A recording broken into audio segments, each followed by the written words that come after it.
कि हिंदुस्तान को एक सच्चाई और देखनी चाहिए कि आज वो लोग जो बहुत बड़ी बड़ी बातें कर रहे हैं, ज्ञान की बातें कर रहे हैं ना, किसान के लिए पीड़ा है, किसान आत्महत्या कर रहा है, किसान के घर में भोजन नहीं है, किसान क्या करेगा, किसान झोपड़ी में रहता है, किसान का बच्चा पढ़ नहीं पाता है। इतने सालों से, 70 सालों से इस देश का दोहन किया, इनको किसान का दर्द नहीं दिखाई दिया, इनको किसान की पीड़ा नहीं दिखाई दी। जब इन्होंने अपने बिचौलिए बिठाए मंडियों के अंदर इन्होंने इलेक्शंस नहीं होने दिए, वही लोग मंडियां इनकी कमिटियां चलाती रही और जो 100 रुपए का सामान होता था, जिसके 100 रुपए किसान को मिलने चाहिए थे, उसके 50 पैसे दिए, किसान को मरने के लिए छोड़ दिया। उसके बाद उस सामान को कोल्ड स्टोरेज में डाला, फसल को मार्केट में उसकी आवश्यकता बढ़ाई, उस 50 पैसे से लिया हुआ सामान 1000 में बेचा और हम तक पहुंचते पहुंचते वो 2000 का आ गया। 2000 में से किसान को कितना मिला? 50 पैसा।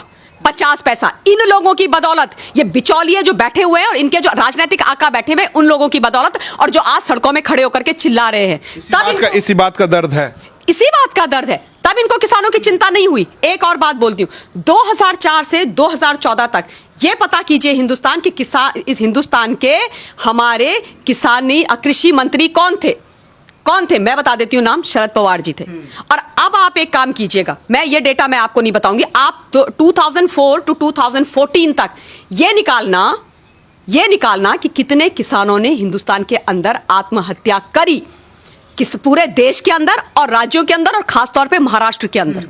निकालेंगे, दूध का दूध और पानी का पानी हो जाएगा, इनका काला चेहरा सामने आ जाएगा। शरद पवार जी सारे प्याज की सारी मंडियां कंट्रोल करते हैं, वहां पर सारी मंडियां कंट्रोल करते हैं और उसके बाद अगेन 50 पैसे में लेके उसकी होर्डिंग करते हैं, उसके बाद बेचते हैं। इन लोगों से प्रश्न नहीं किए जाने चाहिए? ये लोग जिम्मेदार नहीं है? कितनी आत्महत्याएं हुई हैं किसानों की महाराष्ट्र के अंदर, सुशील, ये तो सारा विश्व जानता है, ये केवल हिंदुस्तान की बात नहीं है। देश के अंदर कितनी आत्महत्याएं हुई इस पीरियड के अंदर? कहां थे ये लोग? कहां थे? क्यों किसानों के लिए खड़े नहीं हुए? क्यों किसानों के लिए बिल नहीं बनाए? क्यों किसानों के लिए रिफॉर्म क्यों नहीं हुए? क्यों किसानों की चिंता नहीं करी? क्यों नहीं करी?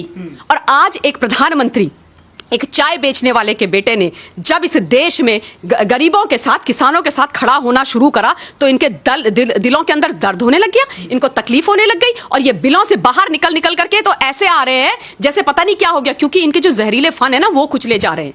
इसलिए तकलीफ है। आज किसान को जब उसका हक देने की बात आई है, तो किसान को तुम बरगलाओगे? खालिस्तानी बिठा दिए हैं भाई। सोचिए आप, सबसे पहले शुरुआत ही हुई थी खालिस्तानी, वो आकर के इस आंदोलन में बैठ गए। आप सोचो, जस्टिन ट्रूडो, कनाडा के प्रधानमंत्री का हिंदुस्तान के किसानों से और हमारे इंटरनल मैटर से क्या मामला है और क्या लेना देना है? उसका क्या लेना देना? जस्टिन ट्रूडो वहां से मैसेज भेज रहे हैं और पूरे देश में उसको, पूरे विश्व के अंदर उसको वायरल कर रहे हैं और अपना सपोर्ट जाहिर कर रहे हैं। और बाय द वे, वही जस्टिन ट्रूडो हैं ये, WTO में जस्टिन ट्रूडो ने MSP का विरोध किया, वहां विरोध करते हो और यहां पे एक वीडियो मैसेज भेज करके हमारे यहां के लोगों को बरगलाते हो। क्यों खालिस्तानियों का साथ दे रहे हो? क्यों खालिस्तानियों का साथ दे रहे हो? परेशानी यह है कि जयचंद हमारे देश में है, सुशील।